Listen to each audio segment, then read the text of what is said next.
পৃথিবীতে কোথায় হতো, সবখানি বাড়ে। গত বছরে যে 24,830 টাকা কমানো হয়েছে, মানে এখন ভাড়া নির্ধারিত হয়েছে 1,30,000। শেখ হাসিনা সরকারের আমলে 2023 সালে বিমান ভাড়া ছিল প্রায় 2 লক্ষ টাকা। 2025 সালে অন্তর্বর্তীকালীন সরকারের মেয়াদে বিমান ভাড়া 1,67,820 টাকা করা হয়। 2027 সালে মাননীয় প্রধানমন্ত্রী ব্যক্তিগত উদ্যোগে বিমান ভাড়া কমিয়ে 1,30,000 টাকা করা হয় নির্ধারণ করা হয়েছে, যা হজ ফ্লাইটে বিমান ভাড়া নির্ধারণের ক্ষেত্রে এক মাইল। বিমান ভাড়ার ইতিহাস পর্যালোচনা করলে দেখা যায় পতিত প্রধানমন্ত্রী শেখ হাসিনা হজ ফ্লাইটের বিমান ভাড়া কিভাবে বাড়ানো যায় সেই চেষ্টা চালিয়ে গেছে। আর জনাব তারেক রহমান আমাদের মাননীয় প্রধানমন্ত্রী হয়ে আল্লাহর মেহমানদের বিমান ভাড়া কিভাবে কমানো যায় সেই প্রচেষ্টা চালিয়ে যাচ্ছে। সরকারি মাধ্যমে আমরা দুটি হজ প্যাকেজ নির্ধারণ করেছি, যথা হজ প্যাকেজ 1 ও হজ প্যাকেজ 2 সাশ্রয়ী। হজ প্যাকেজ 1 এই প্যাকেজে হজযাত্রীদের মক্কায় হারাম শরীফের বহিঃচত্বর হতে প্রায় 1000 থেকে 1400 মিটারের মধ্যে এবং মদিনায় মার্কেট এরিয়ার আবাসন সুবিধা দেওয়া হবে।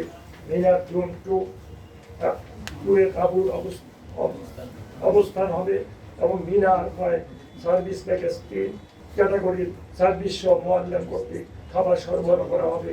সাধারণত সৌদি আরবে অবস্থানকাল হবে 35 থেকে 40 দিন। উল্লেখ্য, অতিরিক্ত অর্থ পরিশোধ সাপেক্ষে রুম আপগ্রেডেশন এবং শর্ট প্যাকেজ সুবিধা নেওয়া যাবে। এই প্যাকেজ খরচ ধরা হয়েছে 6,15,263 টাকা। হজ প্যাকেজ 2 সাশ্রয়ী। এই হজ প্যাকেজ 1 এর চেয়ে কিছুটা সুলভ প্যাকেজ। এই প্যাকেজে হজযাত্রীদের মক্কায় হোটেল হারাম শরীফের বহিঃচত্বর হবে 2 থেকে 3 কিলোমিটার মধ্যে হবে। মদিনায় মার্কাজি এলাকার বাইরে মসজিদ অভিমতে 800 মিটারের মধ্যে আবাসনের ব্যবস্থা করা হবে। মিনায় জুন 5 তাঁবুর ব্যবস্থা করা হবে। মিনা আরফা সার্ভিস প্যাকেজ 3 ক্যাটাগরির সার্ভিস সহ মোয়াল্লেম কর্তৃক খাবার সরবরাহ করা হবে এবং হোটেলের অবস্থান 2 কিলোমিটারের বেশি করে হলে সৌদি সরকারের বিধান অনুসারে সালাওয়াত বাসের ব্যবস্থা থাকবে।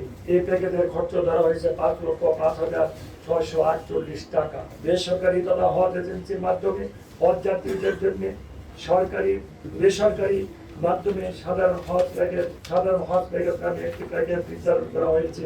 এই প্যাকেজে হজ যাত্রীদের মক্কায় হারাম শরীফের বহিঃচত্বর হতে সর্বোচ্চ 3 কিলোমিটারের মধ্যে, মদিনা মসজিদ থেকে নববী থেকে 1 কিলোমিটারের মধ্যে আবাসন সুবিধা দেওয়ার কথা বলা হয়েছে।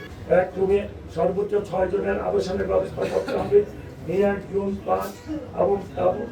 জুন 5 এ তাঁবুর ব্যবস্থা হবে এবং Mina Arafah service package 3 category service সহ মোয়াল্লাম কর্তৃক খাবার সরবরাহ করা হবে। হোটেলের অবস্থান 2 কিলোমিটারের বেশি করে হবে। সৌদি সরকারের বিধান অনুযায়ী সালাওয়াত বাসের ব্যবস্থা রাখতে হবে। এই প্যাকেজের খরচ করা হয়েছে 5,13,648 টাকা। অতিরিক্ত 3টি প্যাকেজ ঘোষণা করতে পারবে। সরকার ঘোষিত প্যাকেজ 2 এর মৌলিক সেবা সুবিধাদি কমিয়ে আনা কমিয়ে এনে কোনো প্যাকেজ ঘোষণা করতে পারবে না। সৌদি এয়ারলাইন আর বিমা ওরা যদি হজ যাত্রীদেরকে বহন না করে আমাদের জন্য কঠিন হয়ে থাকে। আর ভাড়াটা নির্ধারণ করা শুধু আমাদের মধ্যে সীমাবদ্ধ থাকে। বিমান ভাড়াটা নির্ধারণ করে সবার সাথে কথা বলে আলোচনা করে।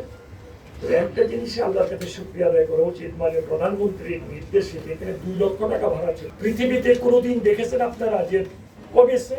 এই জিনিসটা পৃথিবীতে কখন আপনারা এখানে একমাত্র মানে প্রধানমন্ত্রী তারেক রহমান সাহেব আসতেন বিমান ভাড়াকে কমাতে। পৃথিবীতে কোথায় হতো, সবখানি বাড়ে।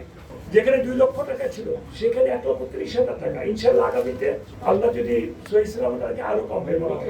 তবে ইউএস বাংলা যে ভাড়াটা পড়ছে এটা সম্ভব, আমি এটাকে বলতে অসম্ভব না।